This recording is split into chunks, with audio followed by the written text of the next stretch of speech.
Jain Vishva Bharati institute ड्रीम university BA part second non violence and peace अहिंसा एवं अणुव्रत पेपर सेकंड का यूनिट थर्ड जिसका टॉपिक है नैतिकता और क्रांति का नया आयाम। आज हम बात कर रहे हैं नैतिकता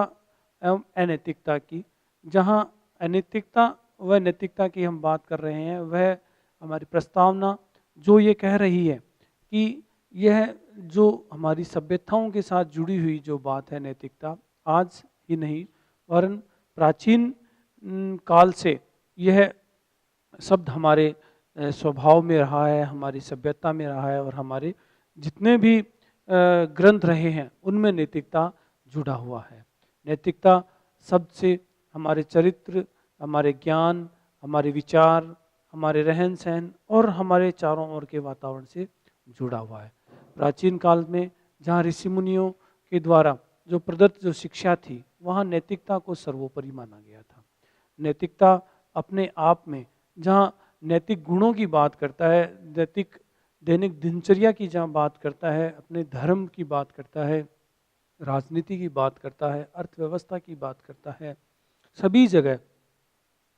जहाँ नैतिकता और नैतिक नियमों के द्वारा हमारी जो सभ्यता चलती आ रही है वह अपने आप में ही एक विचारणीय बिंदु रहा है। नैतिकता चाहे वह शिक्षा से जुड़ा हुआ हो तो वहाँ नैतिक शिक्षा वह जहाँ व्यक्ति के गुण, उसकी विशेषताएं और उसके जितने भी जो उसकी आवश्यकता की जो चीज़ें हैं उन सभी में वह नैतिक दृष्टि से वह देखे। उसकी दृष्टि, उसके विचार, उसके हाव भाव या उसके जो जितने भी जो परंपराएं हैं वह सब नैतिक दृष्टिकोण से जुड़ी हुई है। प्रस्तावना में हम यह भी देख सकते हैं कि नैतिक जो शब्द है वह हमारे जो मूल रूप से देखा जाए तो यह पाश्चात्य जो शब्द है उससे निकला हुआ शब्द है। नैतिक जहाँ हमारे विचार में, जहाँ हमारे गुणों में, जहाँ हमारे स्वभाव में जो नैतिकता है वह नैतिक को बताती है। नैतिक शिक्षा जो हमारे स्वभाव से जुड़ी हुई है, जिसमें सभी तरह के जो गुण बताए गए हैं नैतिक रूप से वह जुड़े हुए हैं, वह सब नैतिक शिक्षा के माध्यम से ही हम देख सकते हैं। नैतिक अपने आप में, नैतिकता जहाँ एक शब्द के रूप में है, जहाँ एक व्यवस्था के रूप में देखी जा सकती है, यह हम देख सकते हैं कि यहाँ राजनीतिक विचारों में भी जो नैतिकता देखी जा सकती है वह नैतिकता अपने आप में एक सर्वांगीण विषय के रूप में रही है। नैतिक शब्द वैसे तो जैसे पूर्व में मैंने कहा कि पाश्चात्य संस्कृति से जुड़ा हुआ है, लेकिन हमारे भारतीय संस्कृति में भी अपने आप में एक अद्भुत क्रांति के रूप में, अद्भुत एक व्यवस्था के रूप में इसे देखा गया है। नैतिकता का उद्देश्य मूल रूप से व्यक्ति के सद्गुणों का विकास और दुर्गुणों को निकालना है। उद्देश्य से यहाँ मूल रूप से तात्पर्य है कि जहाँ व्यक्ति एक अपने जो एक सही मार्ग पर जहाँ चल रहा है उस मार्ग से वह परे हटकर, या ऐसा कह सकते हैं कि वह दूसरों के लिए जो कार्य करता है, परमार्थ की जो सेवा करता है, परमार्थ के लिए सोचता है, अपने जीवन को दूसरों के लिए समर्पित करता है या दूसरे व्यक्तियों को उस अपनी व्यवस्था से जो उसे फायदा पहुंचा रहा है वही नैतिकता है। इसका मूल उद्देश्य यही है। प्राणी जगत में प्राणियों के लिए जो एक सेवा का भाव, एक उसके प्रति दया, करुणा, मैत्री का भाव, यह सब नैतिकता के द्वारा ही पैदा किया जा सकता है। नैतिकता मूल रूप से व्यक्ति में जहाँ आंतरिक भावों की जागृति या आंतरिक मन में जहाँ बात की गई है, हमारे चाहे वह विचारकों ने, हमारे दार्शनिकों ने, वह सब के सब एक ही बात को कहते हैं कि मूल रूप से दैनिक जीवन में, मूल रूप से जो हमारे स्वभाव में जो हमारे गुण विद्यमान हैं और उन गुणों के द्वारा ही हम सदाचार की ओर आगे बढ़ें, यही नैतिकता का मूल उद्देश्य है। नैतिकता अपने आप में एक उच्च शिक्षा के रूप में आज वर्तमान समय में देखी गई है। आज हमारी जितनी भी आधुनिक शिक्षा जो 21वीं सदी में है उसमें नैतिक शिक्षा को सर्वोपरि माना गया है, उसे जोड़ते हुए शिक्षा में इसका भूमिका या इसकी भागीदारी को बताया गया है। नैतिक शिक्षा जहाँ व्यक्ति के दुर्गुणों का विकार, दुर्गुणों को विकार करते हुए सद्गुणों का विकास, ये एक अपने आप में नैतिक शिक्षा के द्वारा हमें उद्देश्यों के रूप में प्राप्त होता है। नैतिक शिक्षा, नैतिकता है क्या? मूल रूप से जहाँ नैतिकता की बात आती है, उद्देश्यों की हम देखते हैं कि व्यक्ति अपने उद्देश्य प्राप्ति के लिए जहाँ जहाँ कहीं भी वह अपने येन केन प्रकारेण उन अपने लक्ष्य को प्राप्त करने के लिए वह गलत रास्तों पर जाता है, गलत रास्तों का सहारा लेता है, या ऐसा कह सकते हैं कि जो व्यक्ति अपने लक्ष्य प्राप्त करने के लिए कुछ भी कर सकता है, वह नैतिकता अनैतिकता के रूप में देखी जा सकती है। नैतिकता मूल रूप से है सद्गुणों का विकास। नैतिकता के द्वारा सही रूप में जहाँ सद्गुणों का विकास हो, जहाँ हमारे विकार समाप्त हो रहे हैं और एक नए जीवन के रूप में, या ऐसा कह सकते हैं एक नई शिक्षा या एक नए उद्देश्य के रूप में हम अपने जीवन को जी रहे हैं, वह जैसा कि पूर्व में मैंने कहा कि हम अपने लिए न जीकर दूसरों के लिए अपने जीवन को दूसरों के लिए समर्पित कर दें। हमारे जो सम्यक दर्शन, जहाँ हमारा जो बात आ रही है यहाँ पे दूसरे जीवों के प्रति, तो हम मन वचन काय से किसी तरह की हिंसा ना करें, या सम्यक दर्शन ज्ञान और चरित्र के द्वारा हम दूसरों के प्रति हमारा जो स्वभाव है वो एक सोचनीय बिंदु है। नैतिकता यहाँ एक प्राणी जगत के प्रति, एक जीव जगत के प्रति, उसके प्रति जो मन में दया, करुणा, प्रेम और मैत्री है, वही नैतिकता है। नैतिकता से यहाँ चाहे वह धर्म से जुड़ी है, या फिर किसी राजनीति से जुड़ी है, या अर्थव्यवस्था से जुड़ी है, या शिक्षा से जुड़ी है, वह नैतिकता उसके सद्गुणों का विकास, या ऐसा कह सकते हैं कि उन गुणों के द्वारा हम निरंतर अपने आप को आगे बढ़ाते रहें, वही नैतिकता है। नैतिकता पूर्ण रूपेण एक सही और सदुपयोगी मार्ग है, जो इंसान को, जो मनुष्य को एक सही मार्ग प्रेरित करता है। विवेक के द्वारा ज्ञान प्राप्ति, जहाँ नैतिकता की बात आती है तो सर्वांगीण जब विकास या सर्वांगीण जब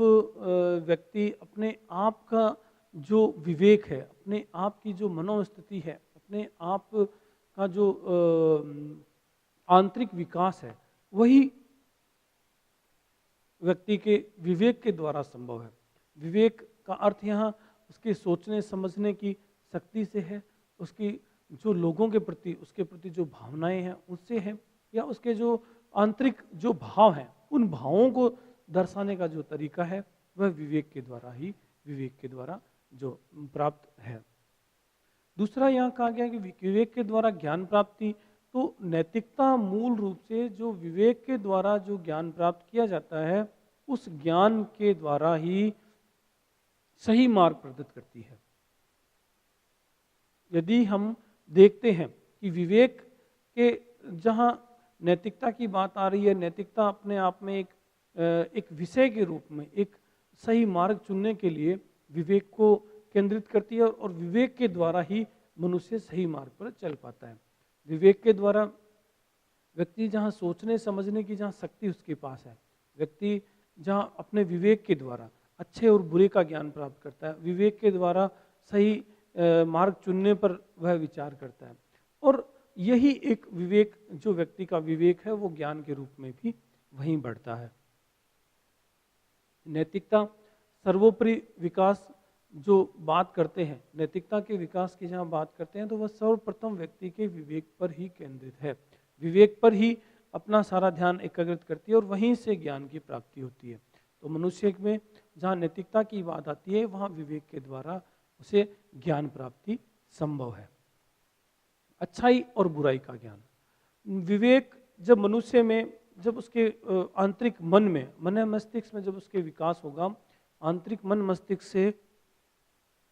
धीरे धीरे जब वह अपने मस्तिष्क का विकास होगा और वह धीरे धीरे आगे बढ़ता चला जाएगा, तो वह अपने आप में एक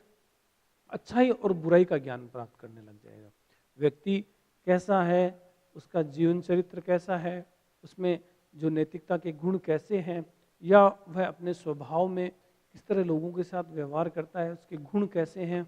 या ऐसा कह सकते हैं कि व्यक्ति सामाजिक प्राणी है या नहीं है, वह केवल एक अकेला जीने वाला व्यक्ति नहीं है। इस तरह की कुछ जो विवेकपूर्ण जो उसके जो गुण है या अच्छाई और बुराई, जहाँ उसे पूर्णतः अच्छाई और बुराई के बारे में जहाँ उसे जानकारी मिल जाती है, वह व्यक्ति अपने आप को दूसरों से अलग थलग महसूस करने लग जाता है। अच्छाई और बुराई की जहाँ बात है, वहाँ नैतिकता एक बड़ा प्रश्न है। नैतिक शिक्षा या नैतिकता हमें यह अच्छाई का ज्ञान और बुराई का जो ज्ञान है वह दोनों हमें बताती है, और उनके मध्य जो फर्क या उन दोनों के मध्य जो एक तरह से दूरियां हैं, या दोनों के जो एक दूसरे से अपृथक है, वह पृथकता बताती है कि व्यक्ति के लिए अच्छाई कितनी उपयोगी है, वह अपने जीवन में अच्छाई को किस तरह अपना सकता है, या ऐसा कहा जा सकता है कि वह जो दुर्गुण है, जो बुराई है समाज में, परिवार में या देश राष्ट्र में, जहाँ कहीं भी, चाहे वह सामाजिक, आर्थिक या राजनीतिक स्तर पर कहीं पे भी यदि बुराई है, तो वह उस बुराई को पहचान सके, उस पहचान के उस बुराई को नष्ट करने या उस बुराई से दूर हटने का प्रयास कर सके। अच्छाई से यहाँ तात्पर्य है कि नैतिकता उस व्यक्ति में इस गुण को बढ़ाने में प्रयासरत रहती है कि वह किस ओर जा रहा है। व्यक्ति के पास सोचने समझने की शक्ति है, लेकिन वह जहाँ प्रेम, मैत्री, दया, करुणा, इन सब से परे हटकर इन सब के प्रति वह उसकी सोच कैसी है, वह उसे अच्छाई की ओर लेके जाती है। तो यहाँ यदि धार्मिक या राजनीतिक या आर्थिक यदि बात करते हैं, तो वहाँ अच्छे और बुरे का जहाँ ज्ञान है, वह नैतिकता ही करवाती है, और नैतिकता के द्वारा ही वह ज्ञान संभव है। मूल रूप से जहाँ व्यक्ति नैतिक ज्ञान न होने के कारण ही वह पथभ्रमित होता है। और हम देखते हैं कि हमने कई ऐसे उदाहरण देखे हैं कि जहाँ व्यक्ति का नैतिकता से कोई अटैचमेंट नहीं है, जहाँ व्यक्ति के मन में दया, करुणा, प्रेम, मैत्री नहीं है, और वह इन सब चीज़ों का कभी उसने प्रयास भी नहीं किया है, तो और जहाँ उसकी विवेक शून्य या सोचने समझने की शक्ति जहाँ शून्य हो जाती है, तो वहाँ व्यक्ति एक गलत मार्ग पर चलने के लिए या गलत राह पर चल पड़ता है। तो ये हमारे लिए नैतिकता यहाँ एक अपने आप में एक बड़ा प्रश्न है कि व्यक्ति अच्छाई और बुराई के बीच जो भेद कर रहा है, जो दो मार्ग जो जा रहे हैं, उस मार्ग का जो चुनाव करना है, वो नैतिकता के द्वारा ही संभव है। अच्छाई हमें, अच्छाई जो गुण है, अच्छाई के जो उद्देश्य हैं, अच्छाई के जो परिणाम हैं, वो हमें जब तक प्राप्त नहीं होंगे, जब तक हमें मालूम नहीं होंगे, तब तक हम बुराई से परे नहीं होंगे। बुराई के भी, जहाँ बुराई अपने आप में जो एक घृणित कृत्य है, घृणित एक जो मार्ग है, उसकी भी हमें जानकारी होनी अत्यंत आवश्यक है। आज ऐसे उदाहरण हमें, चाहे हम डाकुओं के लिए या फिर चोर के लिए, तो वो अपने आप में अच्छाई और बुराई को एक मार्ग के रूप में, एक अच्छे मार्ग, एक सद्गुण या एक दुर्गुण के रूप में वह हमें बताता है। अच्छाई और बुराई की आपसी निर्भरता। हम, जैसे मैंने पूर्व में कहा है कि अच्छाई और बुराई ये नैतिकता के द्वारा ही संभव है, कि हम किस, जहाँ व्यक्ति सोचने, अपने विवेक के द्वारा वह सोचने समझने लगता है कि उसे क्या करना चाहिए। तो अच्छाई बुराई की आपसी निर्भरता यहाँ ये सिद्ध करती है कि ये दोनों एक ही सिक्के के दो पहलू हैं।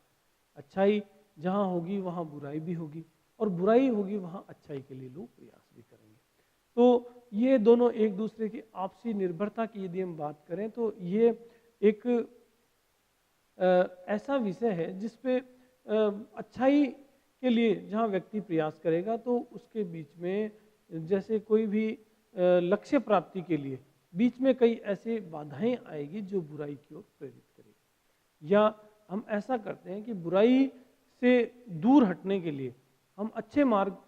को चुनते हैं तो बुराई की ऐसी कई बाधाएं आएगी या बुराई के ऐसे कई हमारे सामने जो दुर्गुण आएंगे वो हमें बुराई की ओर ले जाने की ओर प्रेरित करते रहेंगे। यहाँ नैतिकता का प्रश्न यहाँ आता है कि नैतिकता अच्छाई और बुराई दोनों के जो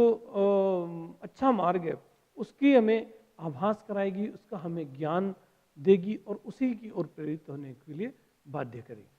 अच्छाई और बुराई से तात्पर्य है कि बुरे व्यक्ति या बुरे जो कार्य करने वाले जो व्यक्ति हैं उन्हें बुराई से दूर करने के लिए हमें उन्हें अच्छाई की ओर ले जाने के लिए उन्हें अच्छाई का पाठ पढ़ाना पड़ेगा, अच्छाई के लिए उन्हें प्रेरित करना पड़ेगा। और ये तब ही संभव है जब हम देखें कि अच्छाई अपने आप में बुराई पर हावी हो। और यह आत्मनिर्भरता की बात है कि आपसी आत्मनिर्भरता यदि हम देख रहे हैं कि हम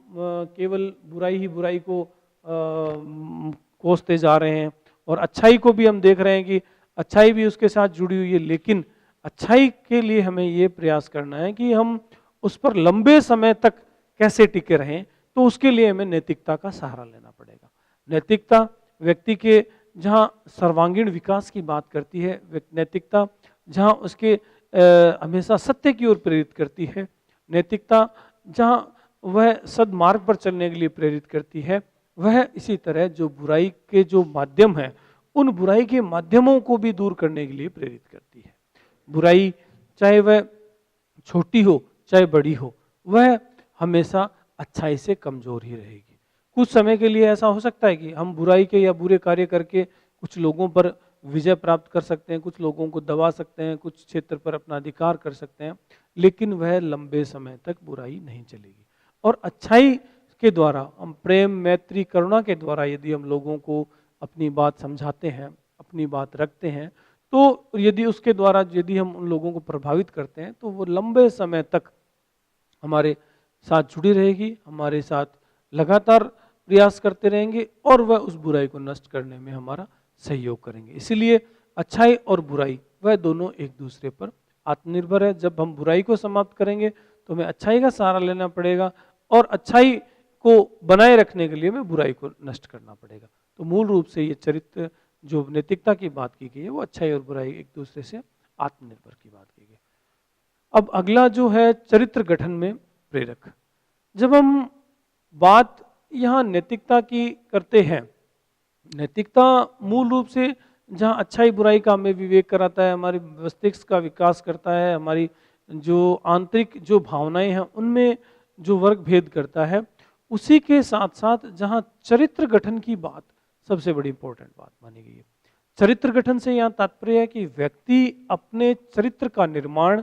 किस उद्देश्य से और किस के लिए कर रहा है। तो ये हमारे सामने दो प्रश्न आ रहे हैं कि हमें चरित्र का गठन करना है, लेकिन उस चरित्र के गठन करने में हमें किसका सहारा लेना है। और ये सबसे जो इम्पोर्टेंट बात है वो है नैतिकता। यदि व्यक्ति के विकास की बात करें, व्यक्तित्व विकास की बात करें या उसके नैतिक विकास की बात करें, तो उनमें नैतिकता या व्यक्ति के जो स्वभाव है, व्यक्ति के जो हाव भाव है या व्यक्ति की जो प्रवृत्ति है वो उसके चरित्र गठन में बहुत इंपॉर्टेंट है। यदि हम बात करते हैं जैसे एक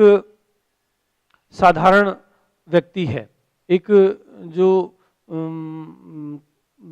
ऐसे कह सकते हैं जिसके पास अल्प धन है, थोड़ा धन है, और वह अब बड़े अत्यधिक धन प्राप्त करने के लिए, बड़ा आदमी बनने के लिए उसके पास दो मार्ग हैं। एक तो कड़ी मेहनत के द्वारा, एक अच्छे चरित्र के द्वारा, एक वो धीरे धीरे लंबे समय के बाद जाके वह एक अच्छा पैसे वाला या अच्छा धनवान व्यक्ति बन सकता है। लेकिन एक बुरे चरित्र के द्वारा, बुरे कार्यों के द्वारा, बुरे लोगों का साथ लेकर वह कुछ ही समय में धनवान बन सकता है। लेकिन इन दोनों के चरित्र गठन में यदि हम देखें तो चरित्र जो एक सच्चे या एक ईमानदार व्यक्ति ने जो अपना चरित्र गठन किया गया है वह बजाय उस बुरे व्यक्ति के अत्यधिक प्रभावशाली रहेगा और अत्यधिक लंबे समय तक वह उस चरित्र टिका रहेगा। लेकिन जहाँ बुरे चरित्र की यदि हम बात करते हैं और बुराई के द्वारा जो चरित्र गठन किया गया है वह कुछ समय के लिए तो सर्वोच्च स्थान पे पहुंच जाएगा, लेकिन वह धीरे धीरे धीरे धीरे दूसरे जो उसी प्रवृत्ति के लोग हैं वो उसे नीचे गिराने के लिए तत्पर रहेंगे और कभी समय आने पे उसे नीचे गिरा देंगे। तो ये एक चरित्र गठन की बात यदि हम करते हैं तो व्यक्ति के जो चरित्र है उसमें नैतिकता सर्वोपरि है। नैतिकता चरित्र गठन में इसलिए प्रेरक है क्योंकि एक अच्छे चरित्र के निर्माण में नैतिक जो हमारी नैतिकता है वो अपना जो भूमिका है वो अत्यधिक भूमिका के रूप में लोगों के सामने दर्शाती है। चरित्र से यहाँ तात्पर्य कि व्यक्ति उस चरितार्थ अपने आप के चरित्र अपने चरित्र को यदि वह जैसा बनाना चाहे वैसा वह बना सकता है। केवल उस चरित्र के निर्माण में नैतिकता व अनैतिकता को यदि जोड़ेगा तो जैसी उसके साथ प्रस्तावना या भूमिका जुड़ेगी वैसा ही व्यक्ति के चरित्र का निर्माण हो जाएगा। चरित्र में मूल रूप से हम देखते हैं कि दुराचार या गलत तरीके से व्यक्ति अपने चरित्र का निर्माण करता है। मान लो चोरी, डाका या अन्य जो साधन है उन साधनों का वह प्रयोग करता है तो वह एक गलत चरित्र में की ओर बढ़ता है। लेकिन यदि वहीं वह सद्गुणों और सही व्यक्तियों का या व्यक्तियों के प्रति उसके मन में दया, प्रेम, मैत्री, करुणा ये सब चीजें वो लेके चलता है तो एक सद्गुण एक सही चरित्र का निर्माण करता है। तो ये मूल रूप से हम देख सकते हैं कि जो व्यक्ति अपनी आपसी बुराइयों के कारण, अपने अल्प ज्ञान के कारण या अल्प जो बुराई या चरित्र निर्माण में जो गलत धारणाएं जो उसने बना रखी है उन गलत धारणाओं के कारण व्यक्ति हमेशा एक गलत चरित्र का गठन करता है। इसलिए इसमें नैतिकता अत्यंत आवश्यक है। नेक्स्ट यदि हम अगला देखें तो नैतिकता का जो मूल आधार है, नैतिकता का मूल आधार बिंदु है वह माना गया है कि व्यक्ति की नैतिकता किस पे टिकी हुई है। नैतिकता जहाँ टिकी हुई है वो सबसे बड़ी बात मानी गई है व्यक्ति के सद्गुणों पे, व्यक्ति के चरित्र पे, व्यक्ति के हाव भाव पे, व्यक्ति के रहन सहन पे। तो व्यक्ति जहाँ बात करता है अपने निर्माण की, अपनी व्यवस्था निर्माण की, अपने परिवार या अपने जो समाज के निर्माण की बात करता है वह नैतिकता का जो मूल आधार है वह प्रेम, मैत्री, करुणा, दया ये सब चीज़ें, जहाँ सत्य, जहाँ अचौर्य, जहाँ ये जो अहिंसा, इस तरह की जो बातें की गई है वहाँ नैतिकता टिकी हुई रहती है। मूल रूप से जो उसका बेस है, जो उसका आधार है वह ये सब चीज़ें मानी गई है। चाहे हम अणुव्रतों को ले सकते हैं या हम आर्य सत्यों को ले सकते हैं, अलग अलग धर्मों में अलग अलग बातें की गई है, लेकिन नैतिकता का जो मूल उद्देश्य है वह मूल रूप से इन्हीं पर टिका गया है। आधार यदि इन सब चीज़ों को हम लेकर चलते हैं, इन सब चीज़ों को जोड़ते हुए चलते हैं तो वही मूल रूप से आधार माना गया है व्यक्ति के निर्माण का, व्यक्ति के नैतिकता का, व्यक्ति के निर्माण में जो योगदान है उसका। नैतिक जीवन की जो कार्यशीलता है वो नैतिक जीवन मूल रूप से हम देख सकते हैं कि व्यक्ति का स्वभाव जो उसके कार्यों से जुड़ा हुआ रहता है। मूल रूप से जीवन की जब बात आती है तो नैतिकता और जीवन दोनों एक ही चीज है। नैतिक जब व्यक्ति बनेगा तभी वह सद्गुणी बन सकता है, तभी वह सद चरित्र उसके मन में आएगा, और वह जब नैतिक बनेगा तो ही वह सदमार्ग पर चलने के लिए प्रेरित होगा। तो जीवन शैली की जो कार्यशीलता है, कार्यशीलता था जो कार्य करने की जो क्षमता है वह नैतिकता पूर्ण रूप में उस पर टिकी रहेगी। क्योंकि जो जीवन है वह जीवन कहीं ना कहीं उस कार्यों पर निर्भर रहता है और उन कार्यों के द्वारा ही वह निरंतर आगे बढ़ता है। यदि वह सद कार्य कर रहे हैं या सभी जो सद्गुणों के द्वारा वो आगे बढ़ रहे हैं तो वह एक नैतिक जीवन जो उसका है व्यक्ति का वह एक सही और सही दिशा में चलेगा। वहीं वह व्यक्ति दुर्गुणों के साथ कार्य कर रहा है या भावनाओं के साथ कार्य कर रहा है तो वह नैतिक जीवन उसका एक गलत मार्ग पे चलेगा। इसी तरह नैतिक जीवन की जो कार्यशीलता है वो व्यक्ति जहाँ नैतिक प्रवृत्ति से जुड़ा हुआ है, नैतिकता से जुड़ा हुआ है, तो वह अपने आप में एक सही मार्ग का चुनाव करता है। और एक सही मार्ग के चुनाव से यहाँ तात्पर्य है कि वह बिना किसी हिंसा के, बिना किसी असत्य के, बिना किसी गलत धारणा के वह एक संयमित जीवन, या ऐसा कह सकते हैं हम कि एक सही जीवन की ओर प्रेरित करता है। यह उसकी कार्यशीलता मानी जाती है। नैतिक नियमों और हितों के तादात्म्य के सिद्धांत। नैतिक नियमों और हितों के यहाँ देखा गया है कि व्यक्ति के नैतिक नियम उससे अपने स्वभाव के द्वारा जुड़े हुए हैं। नैतिक नियम से यहाँ मूल रूप से जो उसके जो नैतिकता को प्रेरित करने वाले जो नियम हैं उन्हीं को ध्यान दिया गया। हितों से यहाँ तादात्म्य के सिद्धांत की बात की गई है। तो व्यक्ति नैतिकता के द्वारा अपने हितों को कैसे प्राप्त करता है, अपने हितों में नैतिकता को कैसे जोड़ता है, वो बात इसमें मूल रूप से बताई गई है। नैतिक नियमों में मूल रूप से व्यक्ति के जो रहन सहन, खान पान या उसकी जो दैनिक आवश्यकता की जो चीज़ें हैं या उसकी जो राजनीतिक, आर्थिक, सामाजिक और जो धार्मिक, जहाँ नैतिकता की बात की गई है, जहाँ नियमों की बात की गई है, भी हमें किसी दूसरे का जो दुर्गुणों को मिटाना है और बुरे जो स्वभाव या बुरे जो लोग हैं उनको समाप्त करते हुए नए गुणों का जहाँ सृजन करना है, वह नैतिक नियमों में आता है। हमें चोरी नहीं करनी, हमें असत्य का सहारा नहीं लेना है। दूसरा, इसी तरह हम देखें कि कुछ मूल रूप से जो अनैतिकता के जो कार्य हैं, व्यक्ति को लालच और व्यक्ति के इस लोभ की जो प्रवृत्ति है वो ही अनैतिक कार्य करवाती है व्यक्ति से। या व्यक्ति ऐसा है अत्यधिक भौतिकतावादी या अत्यधिक भोग विलास में जब व्यक्ति जुड़ जाता है तो व्यक्ति गलत कार्य या गलत अनैतिकता की ओर अत्यधिक बढ़ता है। तो इन सब चीज़ों से प्रेरित होकर वह उसके नैतिक जो नियम है, मुझे कैसे क्या करना है, किस तरह से मुझे लोगों के साथ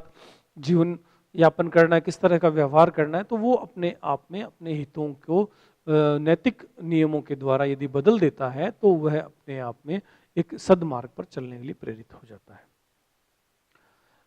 नैतिक जीवन के आदेश तो मूल रूप से हम यही देख सकते हैं कि जो एक सद्मार्ग पे चलने के लिए प्रेरित करने वाले जो आदेश हैं, हमें दूसरे जीवों के प्रति, हमें दूसरे प्राणियों के प्रति, हमें अपने परिवार, समाज, राष्ट्र के प्रति जो नैतिक जो जीवन है हमारा, उस जीवन को एक संदेश के रूप में, उस जीवन को एक इस तरह से हमें लोगों को प्रेरित करना है कि हमसे कहीं कोई गलत कार्य ना हो, हम किसी को कृति को दुर्भाव ना रखें, केवल सभी के लिए सेवा भाव या सभी के प्रति हमारे मन में एक सद्भाव की जो बात रखी गई है वो नैतिक जीवन के द्वारा ही संभव है।